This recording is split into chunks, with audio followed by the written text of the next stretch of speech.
Magandang araw po sa inyong lahat. Welcome po sa isa na namang episode ng online series ni Inang Pamantasan kung saan ang pagkatutoy walang hanggan. Ito ang PNU Talks. Ako po si Mae Kristine H. Lozanta, kasalukuyang nagtuturo ng Library and Information Science sa Institute of Knowledge Management. Ako po ay nagtapos ng Bachelor of Secondary Education in Library Science noong 2002. Gayon din ng Masters of Arts in Education with Specialization in Library Science noong 2008 at ng Doctor of Philosophy in Educational Management noong 2017. Ako po ang inyong Learning from Home buddy sa episode na ito. Ngayong araw ay aking ibabahagi ang paksang Information Literacy Skills for Lifelong Learning. What is information literacy? Ano ang information literacy? Ang information literacy ay hindi lamang nagmumula sa ating pag-aaral. Ito ay nagaganap din sa ating mga gawain sa bahay, sa ating hanap buhay, at sa iba pa nating daily routines. Information literacy is a set of abilities requiring individuals to recognize when information is needed and the ability to locate, evaluate, and use effectively the needed information. Mula sa UNESCO, information literacy is a basic human right in the digital world. Mula naman sa American Library Association, it states that the information literate individual is someone who has the ability to recognize an information need and can locate, evaluate, and use information effectively. Information literacy isn't just something you do in college. Rather, information literate is something you become via your coursework or personal experiences and interaction with the information.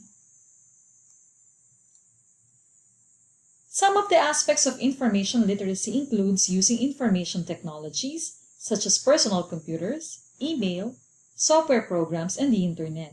Other aspects of information literacy involve the evaluation of the information you obtain using the internet and online electronic resources. Still, other components of information literacy regard the ethical use of information and information technologies. A couple of the primary goals of information literacy are to get people thinking critically about the information they encounter, and building in people the ability to use the information and to create knowledge. So what is the connection of information literacy to lifelong learning? Information literacy lies at the core of the lifelong learning. It empowers people in all walks of life to seek, evaluate, use, and create information effectively to achieve their personal, social, occupational, and educational goal. Information literacy is often described as a key part of lifelong independent learning, as a set of skills, attributes, and behavior that underpin student learning. In the digital age, it has been linked to graduate employability, and increasingly, universities are developing strategies to ensure that the students acquire and develop these competencies during their undergraduate. Information literacy forms the basis of lifelong learning. It is common to all disciplines and to all levels of education. Remember, ang information literacy ay kaugnay pa rin ng lifelong learning. Halimbawa na lamang sa simpleng gawain natin sa bahay, sa ating pagluluto, madalas naghahanap tayo ng mga recipes nito at gumagamit tayo paminsan-minsan ng mga aklat. Gumagamit din tayo ng internet para alamin ang mga sangkap o kailangan natin sa ating pagluluto. Ganon din sa mga hanap buhay natin. Lalo na ngayon na in demand ang mga online shopping o ang online selling. Tayo rin ay nagkakandak ng research regarding sa mga kinakailangan nating information regarding sa ating business. Hindi tayo nagsasettle kung ano lamang ang meron tayong kaalaman. Instead, naghahanap pa tayo ng mga feasibility studies regarding sa ating mga nagiging negosyo.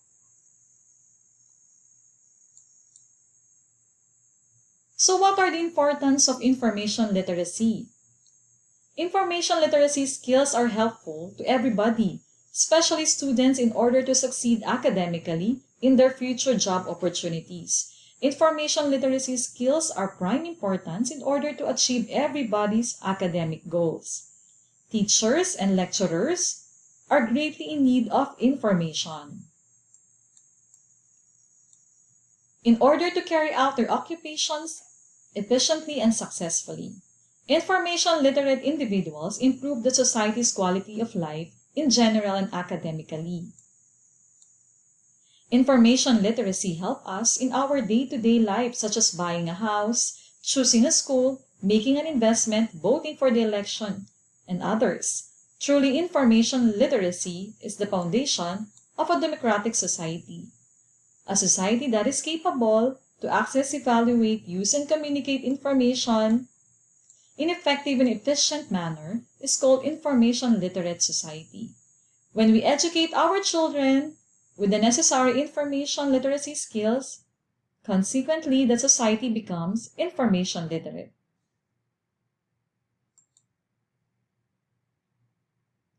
So I have here the big 6 skills, the model developed by Michael Eisenberg and Robert Berkowitz. The Big 6 is used to teach inquiry, information, and technology skills all over the world, used in thousands of K-12 schools, higher education institutions, and corporate training programs. The Big 6 information problem-solving process is applicable whenever people need and use information. So in Big 6, it integrates information, search, and use skills along with technology tools in systematic process to find, use, and apply and evaluate information for specific needs and tasks.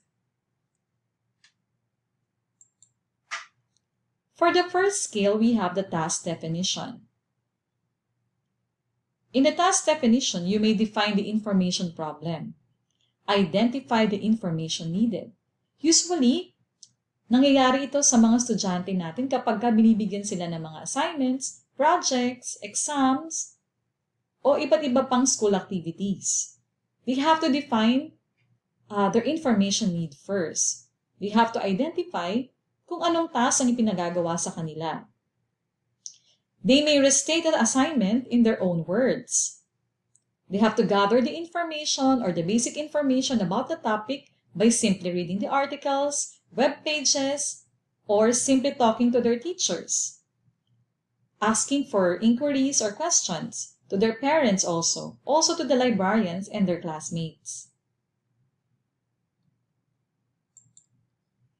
The second one is the information-seeking strategies. You may determine all possible sources, select the best sources. Sa sobrang dami ng ating information, it is totally limitless. We have to make a list of all possible sources and select the best one. Choose from non-fiction, references, news articles, reference books, web-based or web pages, databases, ebooks, and multimedias. The third one is location and access.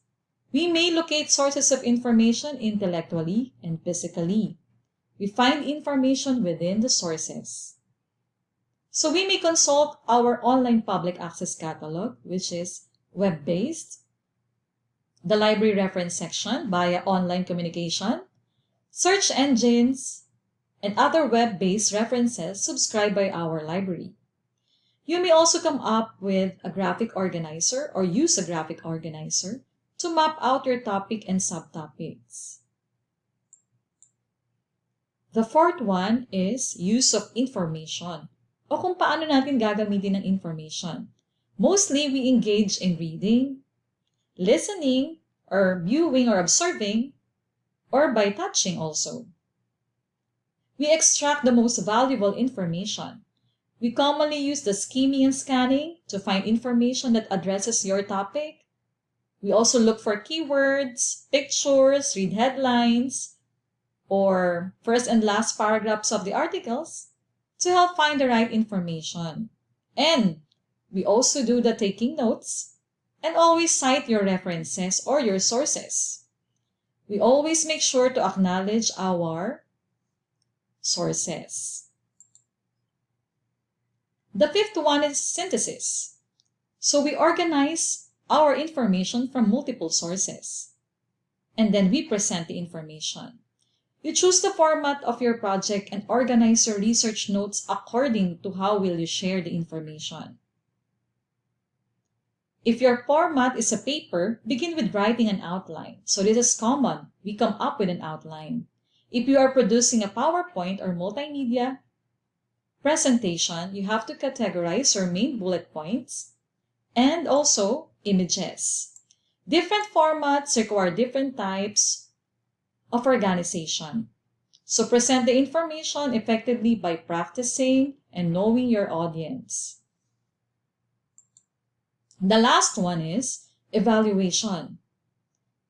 You have to judge the product effectiveness and judge the process efficiency. This is very common, but I think hindi lahat ito ay ginagawa. Hindi tayo masyadong nag-evaluate ng ating information na na-acquire natin or nare-retrieve natin. Kasi madalas, nakakalimutan natin itong gawin. We have to know or identify kung na-meet ba natin yung mga objectives natin in our assignment, in our project, or in our plan. We have to judge the quality of the presentation also. And we can make use of all of the criteria in evaluating our information, such as the accuracy, content, creativity, and legibility. I have here a CRAP test, an evaluation guide of information, which stands for currency, the timeliness of the information, relevance, the importance of the information for your needs, authority, the source of information, accuracy, the reliability, truthfulness, and correctness of the information content, purpose, the reason the information exists. So in the CRAP test, it determines if the information sources are credible. So for the currency, or the timeliness of the information, when was the information published or posted? Has it been revised or updated? So we have to ask that or look into it. For the relevance, does the information relate to your topic or answer your questions? Who is the intended audience for this? For the authority, you may look for who is the author, the publisher, the source, or the sponsor. You may look for the author's credential also. For the accuracy, you have to determine where does the information come from. It should be supported with evidence. For the purpose, what is the purpose of the information? Is it to inform, to sell, to teach, to entertain? Look for the authors also and the sponsors. So these are simple CRAP test evaluation guide. I hope you make use and enhance your information literacy skills by using the Big Six. So this will guide you in accessing information wisely. So please remember this. Think before you click. Use information wisely. Be a responsible information user so that we also avoid some mistakes in terms of accessing information. Make sure na tulungan din natin yung iba na maging information literate. Tulungan natin maging responsible information user ang bawat isa. This will also make our society an information literate society. So for my references, here are the following.